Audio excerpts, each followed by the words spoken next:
Olá, bem-vindos a mais um episódio do Lu Podcast. Hoje nós estamos aqui para falar de um assunto muito importante, que é uma pessoa maravilhosa, que eu conheço há mais de 25 anos e que vai ter muito conteúdo para acrescentar para vocês, né? É uma pessoa que você encontra ela numa aula de rock,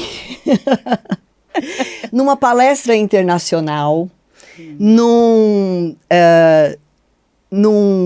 encontro de mulheres, não é?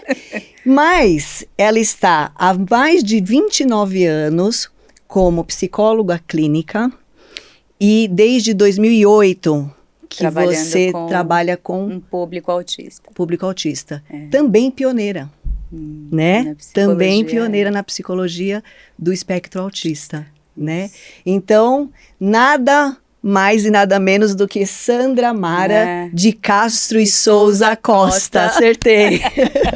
Certinho. Sandra, nos conte um pouquinho, então, sobre essa trajetória de 29 anos. Como é que foi você ir para esse público TEA? A gente estava conversando um pouquinho antes e você me falou que você percebeu que esse público estava carente, que essas pessoas não tinham aonde recorrer. Em abandono. Estavam abandonadas, né? De cuidados, né? Isso. Exato.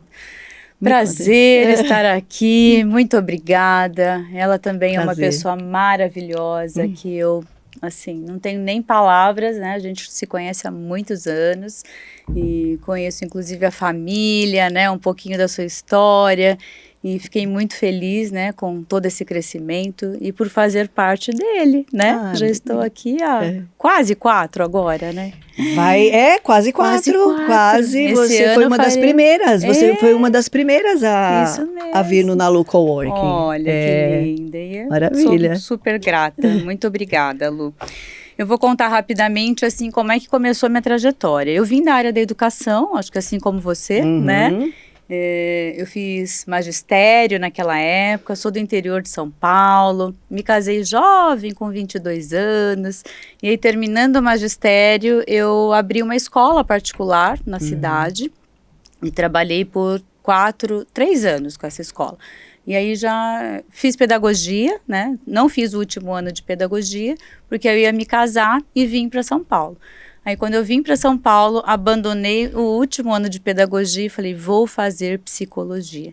E aí passei, em 91, né, comecei a faculdade de psicologia, e aí começa toda essa história, né? Eu sempre fui apaixonada pelo ser humano, né? Então, as minhas leituras, as minhas buscas sobre a existência, sobre a essência humana, né? Então, eu acho que isso faz parte. E a psicologia trouxe, eu até brinco, né? Que eu acho que não fui eu quem escolhi a psicologia. Foi a psicologia quem me escolheu, porque eu gosto muito do que faço e mais ou menos você me definiu aí, né? Eu não paro quieta, né, Lu? Não para quieta. Tudo que você imaginar, essa mulher já fez. E tudo que você imaginar e falar, bora, bora.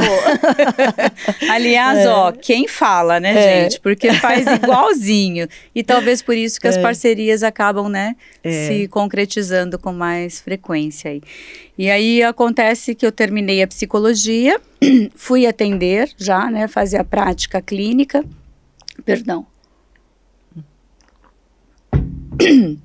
Aí trabalhei acho que 4 anos com a minha terapeuta, inclusive, ela me chamou para trabalhar e ela viu que eu tinha essa questão de engajamento, né, com a psicoterapia infantil, porque como eu já vinha da educação infantil, então eu sempre gostei de atender criança, que era um público na época que tinha muita psicóloga fazendo.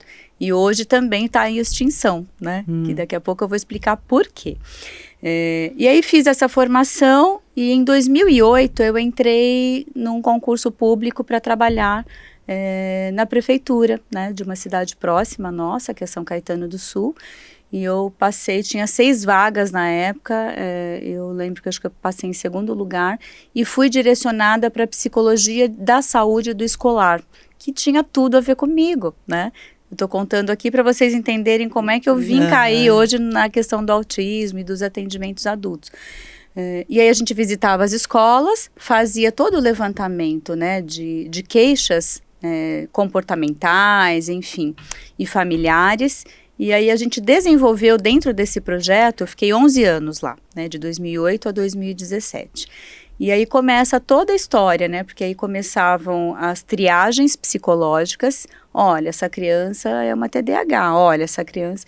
Em 2012, começaram os estudos mais avançados para a gente saber exatamente a diferença, né, entre o que era TGD, que é Transtorno Global de Desenvolvimento, para a área de TEA, que é o transtorno de espectro autista. E aí a gente começou a esmiuçar um pouco mais esse comportamento. E a partir dali, eu fui me especializando e mesmo na clínica da rede pública, eu não deixei de atuar no consultório. Então eu saía de lá às 5 da tarde, eu entrava às 7, ia para o consultório, trabalhava até às 9, 10 horas, e isso foi durante 11 anos. A maioria que fechou os consultórios hoje fala para mim, Sandra, eu me arrependo, porque você foi uma das únicas que levou paralelo, porque eu sabia que o dia que eu saísse de lá, eu tinha que ter uma clientela formada. E foi isso que fez as pessoas me procurarem. Ai, a Sandra que trabalhou lá na USCA. USCA era Unidade de Saúde da Criança e Adolescente. Então, eu trabalhava com crianças de 3 a 17 anos. Quando eles completavam 18, eles saíam para o Centro de Apoio Psicossocial, que hoje a gente conhece como CAPS, né? Ou as unidades de acolhimento, né? Psicossocial, e aí a gente não atendia mais. Mas ali, você já conhecia o paciente, ó. Você falava, esse vai abrir uma janela para bipolaridade na fase adulta. E não dava outra. O CAPS ligava, falava, Lu, vem cá, você atendeu a Sandra, né? Olha, era aquilo mesmo, tá? Por quê? Porque você acompanhava esse paciente por muito tempo. E alguns se perdiam no caminho, né? Por ser serviço público, não voltavam e tudo mais. E aí eu comecei a receber no meu consultório pacientes que eram pais, mães, avós de crianças diagnosticadas, porque aí o boom do espectro autista já tinha começado, né? Que é nessa fase aí de 2012, 2014. E você atribui isso, agora falando um pouquinho da Sandra, Tá. Você atribui isso a uma veia empreendedora sua? Porque assim, você trabalhava dentro de um órgão público, né? Uhum. Que normalmente poderia se acomodar ali, sair de lá às 5 horas da tarde, ir para casa, jantar tranquilamente. Me tal, aposentar né? lá. Se aposentar lá. Tal. E na verdade essa inquietude, né, do empreendedor, aquela visão que você fala, não, tem mais. Tem mais, né? Isso mesmo. E tanto é que isso se reflete aos filhos aqui, ó. Os livros, a escritora ainda por cima, gente. Ah, mas então, você dorme? Durmo, gente. Um pouco, né, talvez. Né? Mas, não, e dorme muito bem, né, com aquele sentimento de missão cumprida, aquele sentimento de entrega, né, Isso. olha, eu entreguei o meu melhor, entreguei tudo. É isso mesmo, né? que é o nosso diferencial hoje, enquanto profissional, né, independente do que você faça ou vier a fazer, dê o seu melhor, né, eu sempre falo isso. Porque quando você oferece o seu melhor, os resultados, eles vêm naturalmente, né? Você acaba colhendo ali. É interessante você dizer isso, porque tem sim, acho que tem essa inquietude. E a questão da escrita, agora, eu sempre gostei de escrever, desde de jovem. E o que me salvava nos vestibulares, nos concursos, era a redação. Redação, que bom! Porque, né, de exatas, eu já escolhi o curso, eu odeio matemática, vou fazer psicologia. Aí chega lá, eu encontro 3 semestres de estatística. Nossa, falo, pura matemática. Total, né? Mas aí, como você gosta do curso e do que você faz, a gente enfrenta ali. E a questão da escrita foi isso, porque chega uma hora que a gente, enquanto profissional, você tem a certeza que você está acumulando muito só para você, né? E atender um paciente hoje é questão de 1 para 1. Eu estou aqui com a Lu, ouvindo as queixas dela, né, as dores da Luciana, mas assim, como é que eu posso ajudar mais pessoas que estão na situação da Luciana?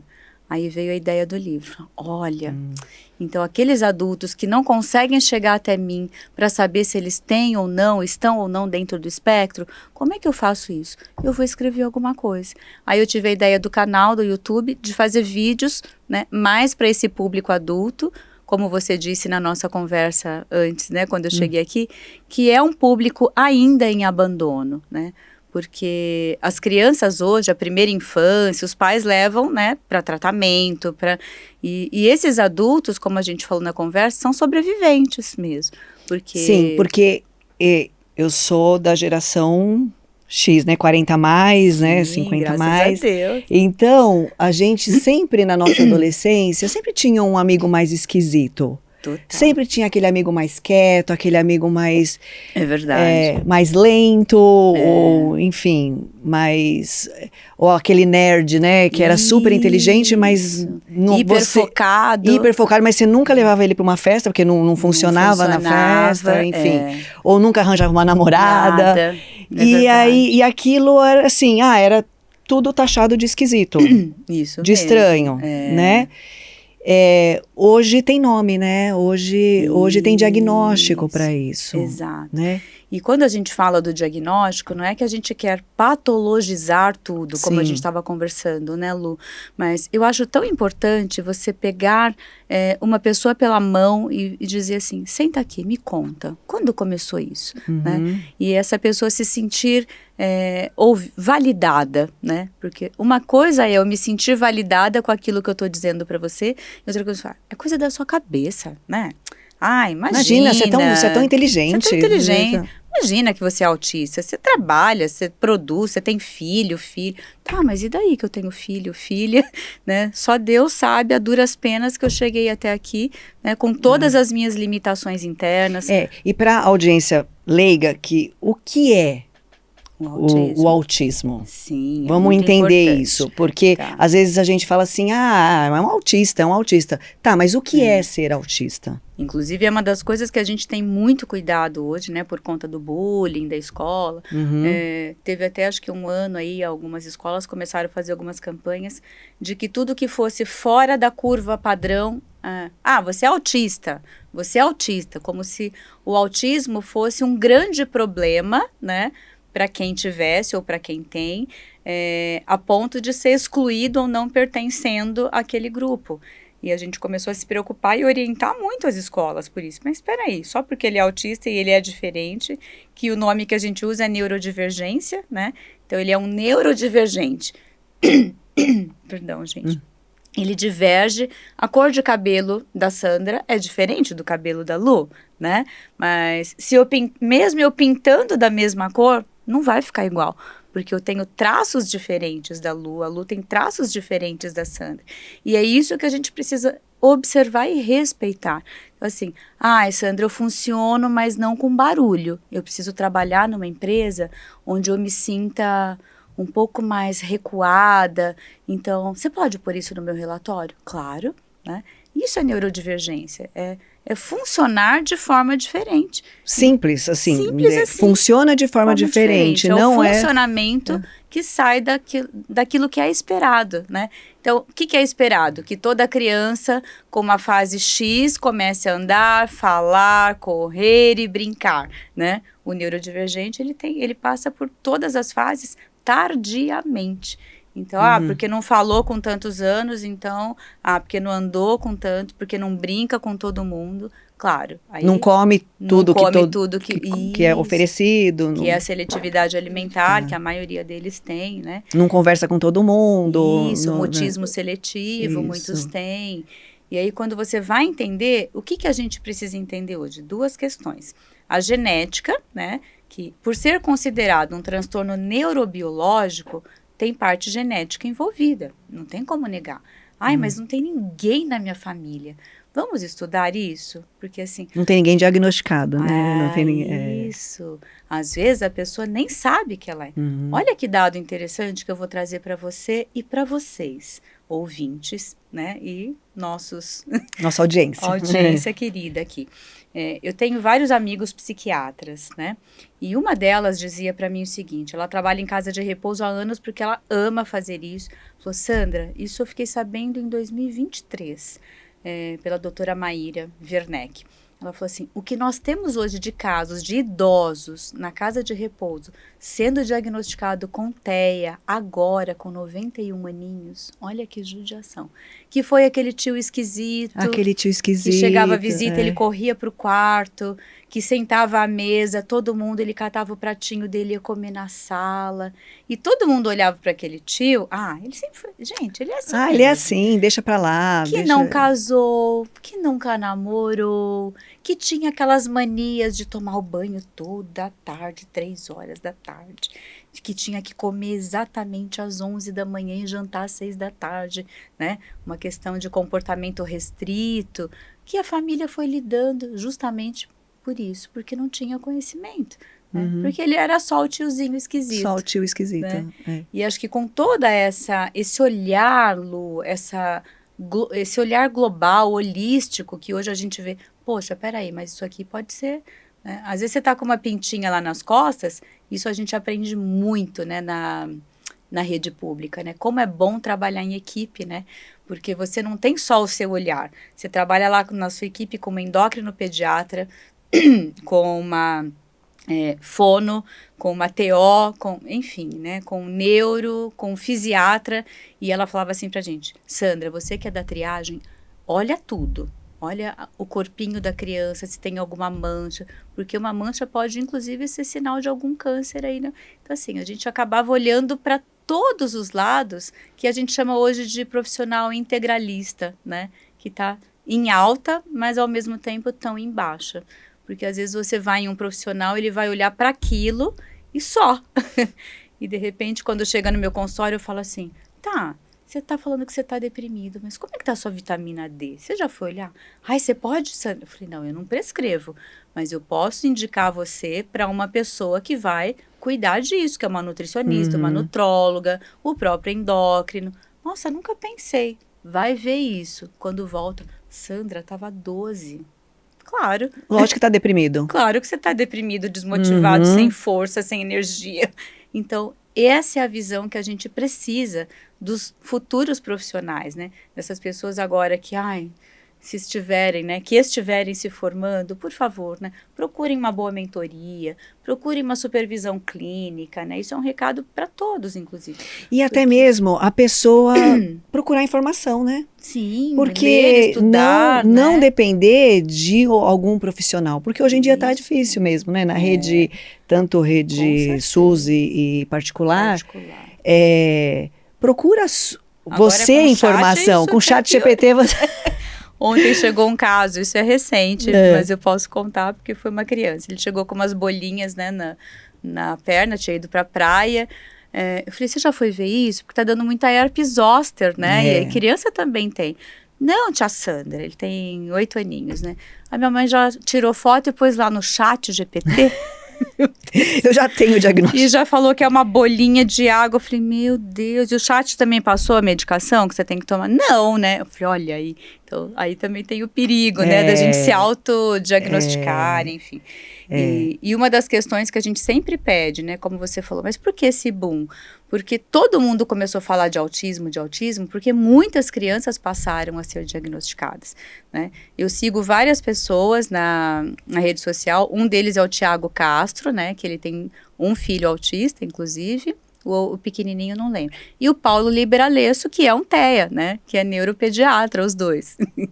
E eles falam exatamente isso. O Paulo é totalmente não a favor, mas assim, que essas mães ofereçam a tela em momentos determinados. O Tiago já acha que o excesso de tela pode, inclusive, prejudicar o andamento do tratamento do TEA. Então, a gente tem duas falas muito, né? Divergentes, né? E muito estereotipadas ali da questão de, então a tela atrapalha ou a tela ajuda? Eu acho que tudo que é feito com equilíbrio, né, a gente precisa... E de maneira individual também, não é? Sim, porque cada caso é um caso, cada criança, Exato. cada pessoa funciona de uma maneira, né? Isso. Olha uma questão clínica que está acontecendo muito. Idosos chegando no consultório com início de perda de memória recente, né? E aí a gente vai fazer toda a parte de contextualizar tudo isso com a família. Não, Sandra, pega ônibus, vai. Tá, mas a memória tá... E assim, você vai para o tempo de tela? 12 horas, 14 horas. Que hora a senhora dormiu ontem? 2h40, 3 horas da manhã. Acordou meio-dia. Então, assim, deixou a rotina da manhã toda de lá. Então, a gente tem um público já, né, na fase da terceira idade, indo para esse caminho das telas. E aí você fala para a família, fala, Sandra, mas é a única distração.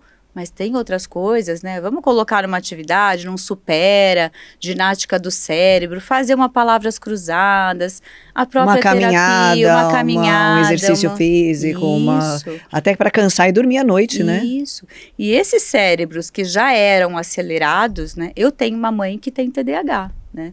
Minha mãe foi diagnosticada pela própria filha, porque eu falei, não vou diagnosticar, mas você vai no médico, porque ela sempre foi muito acelerada, né, aquela coisa, cabeleireira, trabalha até hoje, tem 85 anos e ainda, né, tá na energia, viaja sozinha. A fruta então, não cai muito longe do pé, né? Não daria para falar de mim sem falar dela, né? E eu falo, e eu vejo isso, porque a minha mãe é um caso de estudo meu que eu falo, mãe, muito tempo de celular e eu fico controlando aqui, porque ela já tem um cérebro que... Né, e o que acontece? Às vezes as pessoas nem sabem ou sabem o que é TDAH, né? O TDAH é uma das comorbidades, inclusive, do autismo. Então, tem muita gente que tem o TEA, que é o transtorno de espectro autista, né? Que ele pode estar associado aí a 3 níveis de suporte, inclusive. O TEA pode ser de nível de suporte 1, nível de suporte 2 e nível de suporte 3. O 1 é quando a pessoa não apresenta tantas dificuldades, né, no convívio e nem na parte funcional dela. Então, ela trabalha, ela pega ônibus, mas socialmente ela é mais restrita, evita, né, ela tem um comportamento evitativo para multidões, para frequentar shopping, ela vai no cinema na segunda-feira, o dia que não tem ninguém, então ela tem um comportamento mais evitativo. Mas é funcional. Funciona bem na sociedade. Funciona bem na sociedade. Assim como a tem criança... algumas manias. Isso. Apesar que manias até a gente. Até a gente, né? Como diz Ana Beatriz, né? Mas exato, ela tem alguns hiperfocos, né? Isso falando tanto de crianças, Lu, quanto de adultos, tá? É que no adulto a gente vai acomodando alguns comportamentos, então eles ficam automatizados. Então, quando você vê, você já fez e tá. A criança não. A criança precisa de uma regra, né? Que a gente chama de AVDs. Por isso que hoje tem um trabalho chamado de ABA, né? As pessoas que são especialistas em ABA, que é o método que a gente treina essas crianças de fazer coisas sozinha, autonomia, né? Então, você vai amarrar o seu tênis sozinho, você vai ao banheiro sozinho, vai fazer higiene sozinho, não precisa mais chamar a mamãe, você vai comer agora sozinho, ela não vai mais te dar na boca. Então, tem todo esse trabalho. E com adulto é o THS, que é o treino de habilidades sociais, que isso acontece depois do diagnóstico, né? E agora? Aquela coisa do livro, né? Que a gente vai falar lá. Descobri que sou autista depois de adulta. E agora? Cadê? Esse aqui? Não está aqui porque ele está em forma de e-book. Isso. Já está à venda na Amazon, inclusive, né? Eu fiz como e-book porque às vezes você está no carro, né? Sim. E a gente vai transformar ele depois em audiolivro. Porque você pode ouvir também, né? Como é que é o nome dele de novo? Descobri que sou TEA na vida adulta. E agora? E agora? Isso. E agora? E agora? Como é que eu faço, né? Ah, mas eu já tenho uma idade, o que vai mudar isso na minha vida? E eu sempre pergunto isso para as pessoas. Hoje, você me procurou, Lu, por quê?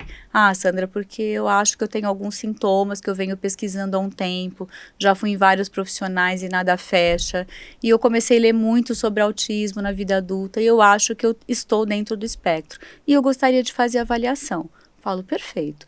Mas... Ou às vezes levou o filho para fazer e então começa o próprio pediatra ver similaridades. encaminhou. Eles encaminham, olha, é melhor você fazer. Eu já peguei caso de um professor da USP na época, juiz, inclusive, e ele tem 2 filhos autistas e ele sempre resistia em fazer a avaliação. O ano retrasado a gente fez a avaliação dele, ele tomou coragem e pontuou, e hoje ele tem, inclusive, ele usa como juiz o cordãozinho nas audiências, Olha ele me só. manda as fotos. Olha, Sandra, assumidíssimo, né? E, assim, como que ele falou? Não poderia ter feito escolha melhor, né? De assumir, porque é como você ir contra a sua personalidade. Sim. Então, eu imagino uma barra de ferro, eu sempre dou esse exemplo, Lu, para os meus pacientes, e você querer transformar essa barra em PVC, né? Aquela coisa que entorta, né? Não vai quebrar. Então, aí a gente fala também da rigidez cognitiva ou conectiva. Esses pacientes são muito rígidos internamente. Então, se eles estão acostumados a fazer esse caminho, eles vão fazer só esse caminho todo dia. E como é que eu trabalho essa flexibilidade com ele, né? Uma das coisas mais tristes hoje das mães atípicas é o fato delas pararem para pensar e dizer para a gente assim: nossa, eu não posso nem pensar em ficar doente, porque se um dia eu morro, eu não sei o que acontece com meu filho. Então, elas querem se eternizar, né, na questão do diagnóstico do filho, e eu digo para elas o seguinte: quem cuida precisa ser cuidada. E um desses cuidados faz parte o quê? Você entender que você precisa passar também o bastão um dia, né? Tem um rapaz que a gente segue na rede social, que é o Ricardo, autista, do Rio de Janeiro. A mãe chama Dalva, eu esqueci agora o sobrenome, mas ele tem uma história linda, porque essa mãe, ela vem preparando esse rapaz, ele está com 38 agora, né? E assim, ele trabalha na empresa, eles têm uma empresa de confecção, então ele vai lá separar botão, ele conversa com todo mundo na empresa, é uma graça, se vocês puderem seguir, Então, bem... aí dependendo do nível de suporte, é que Isso, também que vai existe algumas definir a expectativas, dificuldade, né? isso mesmo, ou não. Então, você estava falando que o suporte nível 1 é esse que tem as coisas básicas, mínimas, né? que ele consegue dar conta. Até consegue trabalhar, mas às vezes em período... E às vezes né? esse é que não percebe que tem. Total. Né? Mas ele isso é muito sutil. Muito sutil, mas ele vive tendo burnout, ele vive tendo... Sofre, né? Sofre porque ele está tentando se adaptar o tempo todo e funciona diferente. Ele é uma mas barra de ferro, mas... tem até um livro bem bonitinho que se chama Peixes Não Sobem em Árvores, né? Por que você vai criar uma expectativa, sendo que ele não faz... Que não é natural, não é da sua natureza. Ele não vai conseguir fazer, né? Mas assim ele consegue. Se você adaptar isso para ele, ele vai conseguir. Eu tenho pacientes hoje trabalhando no Itaú, né, na área de acessibilidade como TEA, na área de inclusão da parte de várias empresas, de logística como TEA, mas ele trabalha no turno da noite, chão de fábrica, que tem poucas pessoas envolvidas ali e está indo super bem. E funciona. Então, e funcional. E se adapta. Isso. E o nível de suporte 2, quando tem mais alguma coisa associada, que é a parte da seletividade alimentar, como eu falei, que tem uns que não comem, né? Só comem coisas claras, então não como nada verde, não como feijão, então a comida dele é arroz, é batata, é nuggets, é frango. Tem outros que nem carne, né, nada de proteína, e aí a gente já entra para as questões, né, de fisiologia, inclusive, porque nutrição, você precisa né? Nutrição, você vai precisar de uma nutricionista, porque como você tem uma deficiência nutricional e de vitaminas, você precisa repor isso, precisa suplementar. E aí começa a suplementar, ele faz isso. É incrível, né? Porque é bem aquilo que tudo, você né? falou, né? O espectro é o trem. Mas atrás do trem vem vários vagões, né? Isso que mesmo. podem se complicar em algum momento, né? Em algum momento, algum se complica ali. Então, tem a questão da nutrição, tem a questão do TDAH que pode vir junto, então tem várias coisas que precisam ser vistas o TOD, que é o transtorno opositor desafiador, que é mais em crianças. E se isso não é tratado, e nem o TDAH é tratado na infância, lá na fase adulta ele vai ser um adulto com transtorno de conduta ou de personalidade, que não foi tratado. E eu, como venho da saúde mental há muitos anos... Quais são os transtornos de conduta e personalidade? Vários. Aí começa a entrar num outro campo que transtorno borderline, que é muito isso. comum em mulheres, mas também tem em homens. Transtorno bipolar do humor, né? Transtorno de personalidade obsessiva compulsiva, que é o TOC. Vamos ver se eu... Tem vários, né? Mas tem vários. Mas os mais comuns que a gente mais vê conhecidos, hoje, né? que aí... E o transtorno de conduta é o mais grave, né? Que é, inclusive, assim, a gente tem exemplos recentes do que aconteceu lá no Sul, né? Com os garotos. Aquilo né? Eles evoluíram para um transtorno de conduta. Alguma coisa ali não deu certo na fase, né? De primeira, segunda infância para adolescência, rompeu. É como se eles não tivessem o controle inibitório, né? Que é o pré-frontal dos garotos do cachorro-orelha, né? Do cachorrinho, exato. Sim, é um transtorno de conduta aquilo. E eles conseguiram se reunir. Isso, exatamente. Aí você pensa assim, mas um deles levou para... Mas todos eles têm um pé no vagão, né? Então a gente está aqui dando um CID? Não sabemos. Aí quem vai cuidar são as pessoas responsáveis. Mas ali é um fato, assim, muito visível, né? Que alguma coisa falhou, né? E aqui também, que a gente chama isso de fissura estrutural, porque sistêmica. Então, na família, se tem uma fissura estrutural, algum BO vai dar lá na frente. Mas o TDAH, você não falou que é um transtorno neurobiológico, que a criança não nasce assim? Sim, mas ele precisa ser tratado, ela precisa ser tratada. E se não foi, a negligência está lá como fissura estrutural. Houve uma falha ali.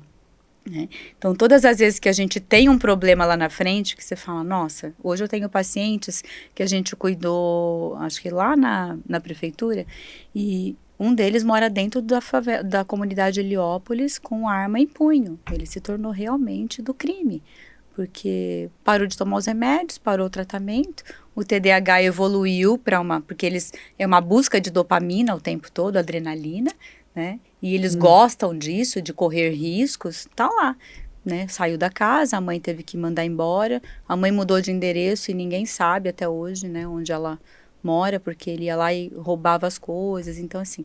Mas era um garotinho que lá na fase que a gente atendia ele, de 6 aninhos, ele já dava muitos problemas na escola, né? A escola toda semana chamava essa mãe, então acolhia. Enquanto ele estava ali, tudo bem. Aí veio a pandemia, né? Ela perdeu um pouco. Então, Sandra, mas aí tem uma fissura estrutural? Teve, porque como ele foi morar com o pai e o pai largou o tratamento, a mãe cuidava. Quando ele foi com o pai, né? Não precisa mais, tá ótimo. A fissura estava lá, né? E aí a oportunidade encontra exato, o que precisa, o que né? precisa.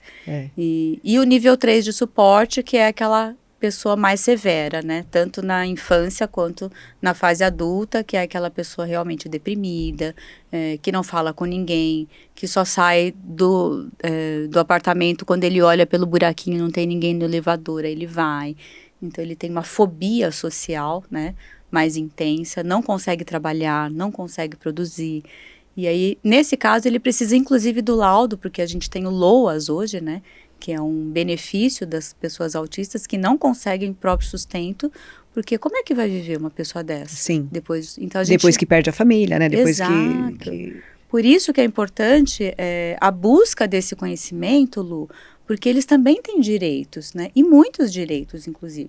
Então, essa mãe que hoje não tem esse benefício, né? Às vezes o LOAS, tem uma mãe que não consegue porque tem um salário um pouco acima da média, mas e se ela falece? E se acontece alguma coisa? E ela é a principal cuidadora, né? Ela é responsável por essa criança, que hoje tem 12, 13 anos, mas um dia ela não vai estar mais aqui. Então, a gente precisa pensar no futuro também.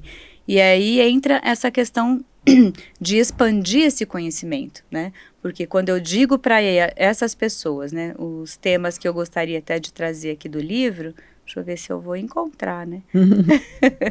Eu acho que eu perdi aqui os temas, espera lá. É justamente assim, quem eu procuro, né? para quem eu busco esse laudo? O que eu faço depois que eu já tiver esse relatório que a Sandra está dizendo, que a gente faz todas as escalas e a gente vai ter lá uma conclusão, né? Olha, paciente apresenta sintomas, né, de espectro autista, pertencente ao mundo neurodivergente, necessita de acompanhamento com psicólogo, com psiquiatria, né, porque às vezes tem paciente que está totalmente deprimido, né, então a gente... Então, assim, olha só que qualidade de informação hoje, gente. Então, como diagnosticar, né, na verdade, tem que procurar um profissional, obviamente, capacitado. Que tenha a especialização, né, nesse olhar. Nesse olhar. E aí, você aprende que você funciona diferente, né? E aí, aprende a funcionar de uma maneira que seja socialmente aceitável, minimamente adequado e que você se sente pertencente a uma sociedade que não foi construída para você, né? E aí, você acaba... se adaptando àquilo, né? E se sente pertencente. E, tendo laudos, você tem direitos. Isso mesmo. Né? E esses direitos te trazem benefícios. Então, o quão importante é esse diagnóstico e esse conhecimento, né? Se não é com você, é com alguém que você conhece, que aquele amigo esquisito que até hoje você tem que encontrar, fala assim, cara, eu acho que você precisa de um diagnóstico, acho que você precisa de um laudo. Tudo que eu começo eu não termino, Sandra, tá tudo dando errado, eu começo um relacionamento, eu tenho um padrão repetitivo de comportamento, opa, vamos lá, vamos ouvir isso aí. E às vezes a pergunta que eu faço é exatamente o gancho que você falou agora. E o que vai mudar na sua vida se a gente tiver esse laudo? Aí a pessoa começa, tudo. Ou então a pessoa fala, Sandra, com a idade que eu tô, às vezes eu pego pacientes lá com paizinhos, vozinhos, de 62 anos, advogado, não vai mudar nada, mas eu preciso me conhecer, porque eu apanhei a minha infância inteira da minha avó, que eu morava com ela. Sim, e aí tudo se justifica, fala assim, pera lá, não era maldade, não era burrice, não era... Tira os rótulos, exatamente, né? Não era malandro, não era, né, porque não era preguiçoso, eu não era, como é que fala, travesso, eu só queria funcionar diferente, eu funciono diferente e não consegui me adaptar. Isso mesmo. Né? Então... E às vezes até com temas pejorativos eles trazem, né? Meu pai achava que eu era um vagabundo, porque ficava o dia inteiro dentro do quarto, né? Como é que eu vou investir? E tá lá, a resposta tá ali, ó. Tá ali nos testes, tá ali nas ferramentas que nós profissionais temos, né? E nós temos como ajudar, né? Esse que é o melhor. A melhor notícia é agora, né? Nós temos como ajudar, né? É só chegar, né? É só conectar, né, com a pessoa certa que vai poder ter esse olhar. E o mais importante, né, que não seja um olhar de julgamento, porque essas pessoas já foram julgadas a vida toda. Então, por isso que a gente tem que praticar também, né, a psicologia. Eu sou TCC, né, sou terapeuta cognitivo-comportamental, mas com muito acolhimento, porque eu sei que eu vou precisar colocar essa pessoa nos trilhos novamente. E uma das coisas que eu também acho importante, Lu, a gente falar, que eu falei dos vagões, né, na saúde mental a gente diz isso. Ah, eu só tô com um sintominha de depressão, tá. Então, um sintominha. Um sintominha. Não quero sair, minhas amigas convidam, Sandra, eu tô desmotivada, tô adorando ficar em casa. Eu falo, tá. Aí daqui a pouco, 3 meses, ela liga de novo. Sandra, tô numa crise de choro. E aí não fez a terapia. Tá, mas você procurou, você foi... Ai, não fui, porque passou, né? Eu saí com as minhas amigas aquele dia, fizemos um chá à tarde, eu voltei tão bem pra casa, então acho que... Aí achou que só aquilo. No 6º mês, a pessoa começa com uma ansiedade paroxística. Entrei dentro do shopping, me deu uma aceleração cardíaca, um ataque cardíaco, tive que ir embora, direto pro carro, pânico. E aí, isso vai aumentando. Então, o que eu explico para os pacientes? A nossa cabeça é um computador, né? E a gente vai abrindo janelas, né? Pop-ups ali. Então, se você abre uma primeira janelinha, tá lá, você não fez nada. Aí, vamos abrindo para ansiedade. A segunda janela, vou abrir para uma ansiedade maior, que é um pânico. Aí, a terceira janela, um toque. Vou começar a ter comportamentos ritualísticos e daqui a pouco eu já tô lá, né, em outras situações, Travando. uma bipolaridade. Então, o que a psicoterapia faz nesse momento, além da medicação? Limpar, né, o pródromo, que a gente chama, que é o aspecto todo daquele paciente. Eu preciso tirar tudo isso, esses sintomas da Lu, para ver quem é a Lu. Então, não adianta eu começar um trabalho com a Lu se ela está cheia de sintomas, né? Ela não dorme, ela está desmotivada, ela está deprimida, ela está cansada, sem energia.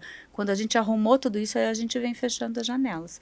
Aí quando você fecha a última janela, você fala, pronto, você está pronta para ir embora agora, né? Mas cuidado, se abrir a primeira janela, você volta aqui.